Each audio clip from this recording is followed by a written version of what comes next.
Salut à tous, j'espère que vous allez bien, on est reparti pour une nouvelle journée. On est aujourd'hui jeudi 8 octobre et il est 11h30. Honnêtement, ce matin, je me suis levée à 9h30, quelque chose comme ça, parce que j'avais dit que j'allais pas me coucher trop tard. J'ai arrêté de lire, il devait être 23h30, quelque chose comme ça. Et finalement, je me suis retrouvée à regarder les puzzles qui étaient à vendre, à traîner comme ça sur le téléphone.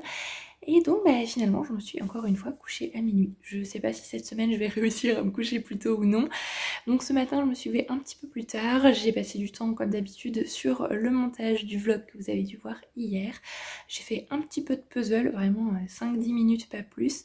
Mon copain est encore en train de dormir donc j'ai pas franchement envie de faire quelque chose qui fasse trop de bruit. Et c'est pour ça aussi que je parle pas trop fort. Mais je pense que finalement j'ai envie de garder ma lecture pour cet après-midi. Donc là je vais juste me poser le temps qui se lève devant Booktube. J'aime bien regarder les vidéos des autres aussi, puis un petit moment Booktube c'est toujours sympa. Je voulais quand même ouvrir ce vlog donc ça y est, j'ai plus beaucoup de batterie donc je vais pas trop traîner. C'est reparti pour une nouvelle journée.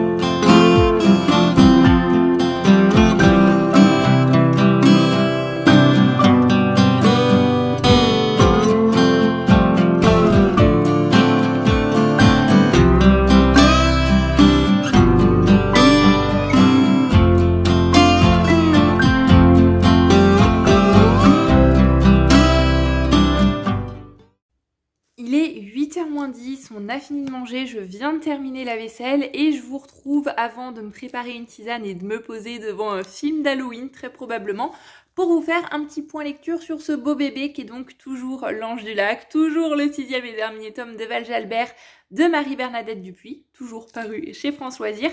J'ai bien avancé cet après-midi, je me suis fait 1 ou 2 heures même de lecture. J'ai avancé d'une centaine de pages, donc ça se lit vraiment tout seul.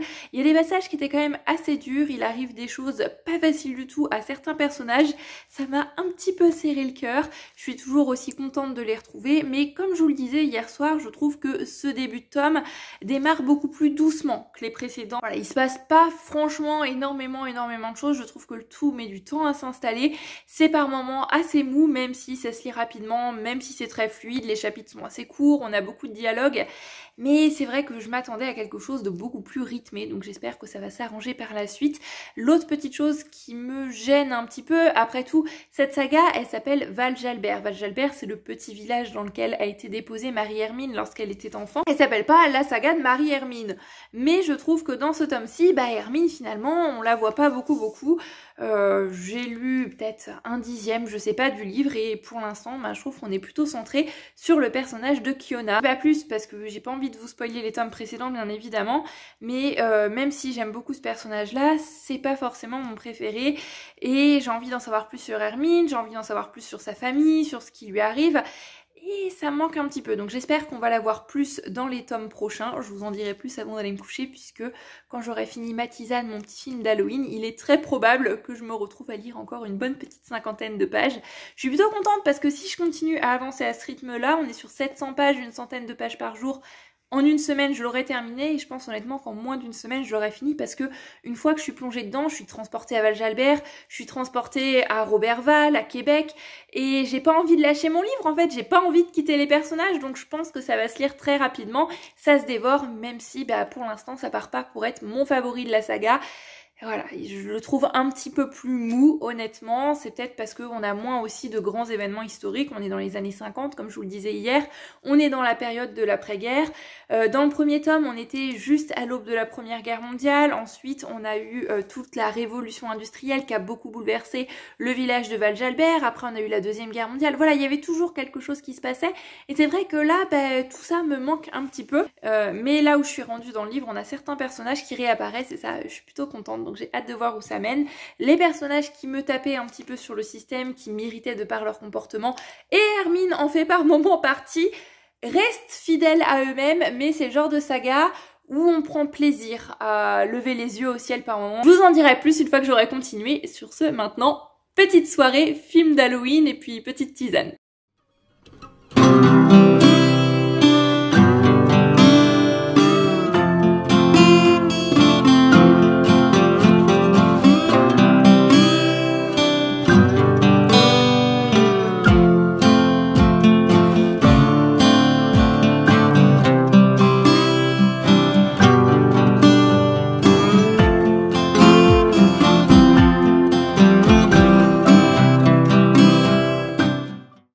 Il est 23h et je viens tout juste de terminer le petit film, presque téléfilm d'Halloween. Ça s'appelle All Hallows Eve et c'est disponible sur Netflix. Et c'est un film qui est à partir de 7 ans, donc c'est quand même très jeunesse. Le genre de film qu'on pourrait trouver sur M6 l'après-midi. Et j'avoue que j'ai quand même un petit faible pour ces téléfilms, parfois un petit peu cheesy, un peu prévisibles, mais qui sont cocooning à souhait, qui sont parfaits pour une petite soirée posée, sans prise de tête. Dans ce film, on découvre le personnage de Eve. Le jour de ses 18 ans, elle a perdu sa mère des suites d'une maladie il y a 1 an. Son père va lui donner comme cadeau une clé qui ouvre un coffre qui se trouve dans la réserve de son magasin d'antiquités et qui appartenait à sa mère. Et là, Eve va retrouver un médaillon qui a marqué son enfance, qui appartenait à sa mère. Un livre un petit peu particulier et elle va assez rapidement découvrir qu'elle est une sorcière et que sa mère en était une également, donc elle a de grands pouvoirs. Et avec le livre, elle découvre qu'elle peut invoquer sa mère, donc elle dit que c'est l'occasion de discuter avec elle, c'est l'occasion de la revoir. Sauf que le sort ne va pas fonctionner totalement comme il faut et elle va libérer une sorcière maléfique, la plus terrible des sorcières. Elle est tellement terrible que son histoire est connue dans tout le village dans lequel Eve habite et il y a une pièce de théâtre qui en parle. Je vous en dis pas plus, elle a toute la journée d'Halloween pour essayer de chasser cette sorcière et de remettre un petit peu les choses dans l'ordre. Elle a des pouvoirs dont elle vient tout juste d'apprendre l'existence. C'était assez sympa, mais honnêtement, c'est pas mémorable, ça casse pas franchement 3 pattes à un canard. Mais c'était un petit téléfilm d'Halloween vraiment chouette, vraiment sympa. Donc si vous aimez ce genre de téléfilm d'M6, si vous aimez les téléfilms assez jeunesse aussi, bah je vous le recommande. Sur ce, je vais aller me préparer, me coucher. Je pense pas lire beaucoup parce qu'il est déjà 23h, mais je vais quand même lire quelques pages toujours de l'Ange du Lac de Marie-Bernadette Dupuis. Puis comme d'habitude, je vous retrouve pour un rapide point lecture avant de dormir. Je pense qu'il va être vraiment très rapide parce que je risque d'abandonner assez vite la partie. Je vais pas lire beaucoup avant de dormir. Et puis je vous ai déjà fait un point sur ce que je pensais pour l'instant de cette lecture. À moins que les choses ne changent dans les 20 prochaines pages.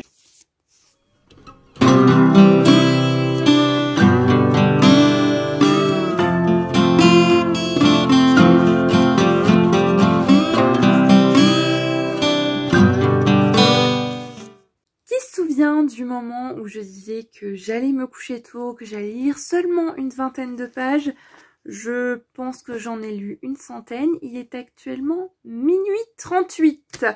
Tout va bien, mais bon, c'est pas grave, c'est devenu super addictif. Voilà, là il se passe vraiment des choses, il y a de l'action, il y a des rebondissements, il se passe des choses très graves, des choses très poignantes aussi. Et j'ai envie de savoir la suite, donc je me suis vraiment retrouvée prise dans le récit. On retrouve beaucoup plus Hermine aussi, qui vit des choses pas faciles de son côté, notamment dans sa relation. Je vous en dis pas plus. Du côté de son époux, on a des choses intéressantes aussi. Voilà, plein de choses intéressantes, plein de nouvelles de chacun des personnages, toujours bien amenés. Il y a beaucoup de rebondissements, c'est assez intense, j'ai envie de voir où ça mène. Mais là, il faut être raisonnable, il va quand même falloir que je dorme. Je sens que demain, je ne vais pas me lever très tôt encore. Mais bon, je suis vraiment contente de ma lecture. Là, ça se dévore, j'ai bien avancé. Je suis à la page 250, donc je pense que ce livre ne va même pas me faire une semaine. En tous les cas, c'est un vrai plaisir de retourner au Québec, de retourner à Val-Jalbert, de retrouver aussi la plume de Marie-Bernadette Dupuis que j'aime toujours autant. Le vlog d'aujourd'hui n'aura pas été très long, je pense, puisque, à vrai dire, aujourd'hui, à part le moment ce soir où j'ai regardé le petit film d'Halloween, j'ai surtout lu, donc je vous ai fait 2 updates lecture, mais ça fait du bien aussi, voilà, une journée vraiment posée, avec avec mon livre. J'ai pu vraiment me plonger dans ma lecture pendant 1 heure, même plus parfois d'affilée, donc vraiment me plonger dans l'histoire sans trop en sortir et ça c'était vraiment chouette. Donc vivement demain pour continuer cette lecture. Sur ce, je vais clôturer ce vlog. Je pense que pour l'instant ça a dû être le plus court que je vous ai fait depuis le début. J'espère que vous avez passé une belle journée, nuit, soirée, quel que soit le moment auquel vous regardez cette vidéo, que vous passez aussi bien sûr de très belles lectures. Je vous fais à tous plein de bisous. Je vais aller dormir et je vous dis pour ma part à demain. Bye bye!